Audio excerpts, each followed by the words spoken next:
Ciao amici e amiche del segno dell'Acquario, benvenuti, io sono Angela e questo è Exoteric World. È così che mi trovate sui social. Questo è l'oroscopo settimanale dal 18 al 24 maggio.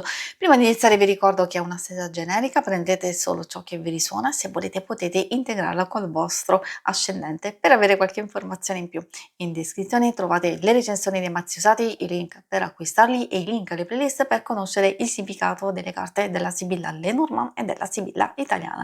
Vi invito a iscrivervi e abbonarvi al mio canale per sostenere il mio lavoro. Vi ringrazio moltissimo se lo farete o l'avete già fatto. E adesso partiamo con la lettura. Andiamo a vedere le vostre energie principali, i segni zodiacali da attenzionare, poi vedremo l'ambito amore e relazioni, il lavoro e le finanze. Allora, come prima indicazione troviamo queste cicogne o la cicogna proprio simbolo, in questo caso di notizie, di partenze, ritorni, viaggi, trasferimenti, anche incontri e cambiamenti che possono essere importanti. Quindi ci dobbiamo aspettare un po' di fermento, soprattutto nelle questioni strettamente personali e relazionali.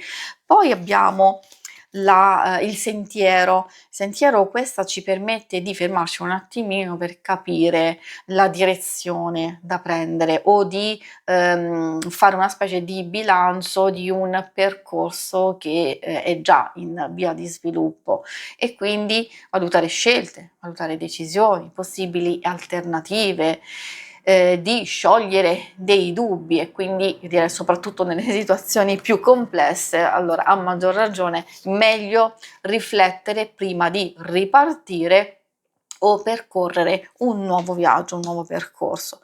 Infatti, qui abbiamo queste nuvolette, a proposito, come stavo dicendo, proprio di dubbi e di perplessità, alcuni dubbi possono essere un po' invadenti, un po' eccessivi, nel senso che perdurano probabilmente per qualche giorno, cioè se addirittura magari è da parecchio tempo che c'è questa indecisione, allora forse è arrivato il momento giusto di eliminare questi dubbi e cercare di magari essere un po' più concreti, un po' più lucidi. Se invece è un qualcosa che salta fuori adesso, allora prima di azzardare, prima di non fare le cose con fretta, meglio fermarsi un attimino, soprattutto nelle questioni pratiche, lavoro e legate al denaro. I segni zodiacali da attenzionare particolarmente nella vostra settimana sono i segni di aria, gemelli, bilancia e acquario. Questi sono proprio quelli dominanti, gli altri non è che non avrete a che fare, diciamo, anzi, però tutto sommato le carte vi stanno dicendo che le altre situazioni sono come già le conoscete e invece queste sono le persone con questi segni zodiacali che devono essere valutate nel bene o nel male. E adesso procediamo con l'ambito amore. Ambito amore, coppia single, ovviamente magari potreste trovare anche delle indicazioni riguardo l'amicizia e la famiglia. Partiamo con la peonia. La peonia indica fermento, forse confusione e incertezza, però ha a che fare di più con uno stato mentale o emozionale molto molto intenso. Quindi ci consiglia ovviamente di andare a cogliere quelli che possono essere dei sentimenti e delle emozioni positive e quindi di cogliere delle opportunità, anche concederci una tentazione, una trasgressione, qualcosa di diverso dal solito per migliorare aspetti o superare una fase di blocco, di noia, eccetera. Oppure se sappiamo e vediamo che magari abbiamo l'umore un po' troppo ballerino in senso negativo, allora cercare di trovare un po' più di pace, un po' più di equilibrio proprio per evitare confusione e conflitti. Il Giglio infatti ci sta dicendo che abbiamo proprio bisogno di riflettere e di purificarci in senso lato, perché possiamo trovare l'intesa, possiamo anche trovare la forza, l'energia giusta per costruire, per recuperare qualcosa, soprattutto se si tratta di vivere delle situazioni abbastanza critiche e difficili.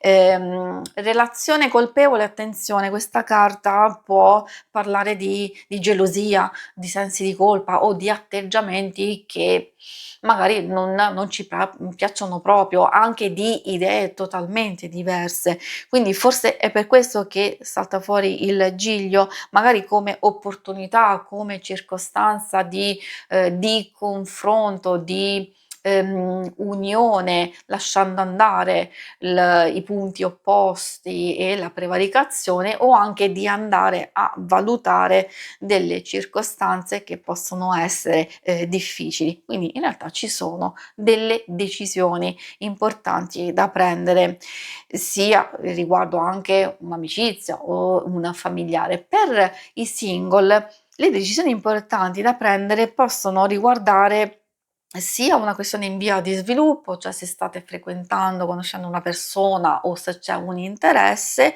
e magari di guardare le cose un po' per quelle che sono.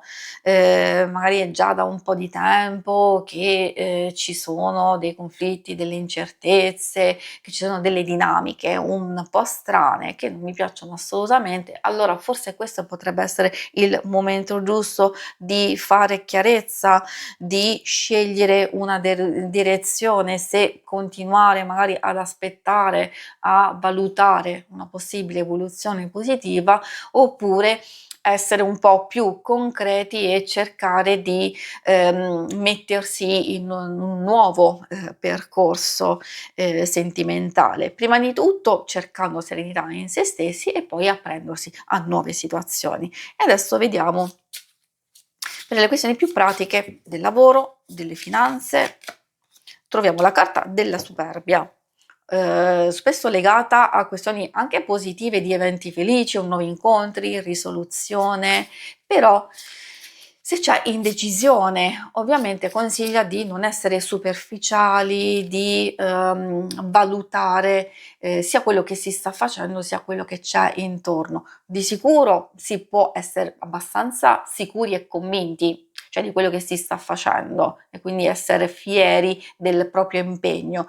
Però se stiamo eccedendo, nel senso che siamo un po' troppo chiusi in quello che facciamo, probabilmente o potremo commettere degli errori, oppure c'è un qualcosa che magari ci sta sfuggendo. Quindi valutare di aprire un po' i nostri orizzonti, quindi di guardare oltre le apparenze, perché c'è la carta della gelosia. È vero che spesso può riferirsi agli scontri, alle divergenze, a qualcuno che si oppone o è ostinato nei nostri confronti, quindi anche come atteggiamento critico e fastidioso, però può anche riguardare delle situazioni esterne che al momento sono un po' complesse e un po' difficili da sostenere. Quindi non bisogna aver sfiducia, bisogna comunque credere nelle proprie capacità, nelle proprie possibilità, e queste cose si possono assolutamente superare. E infatti abbiamo la carta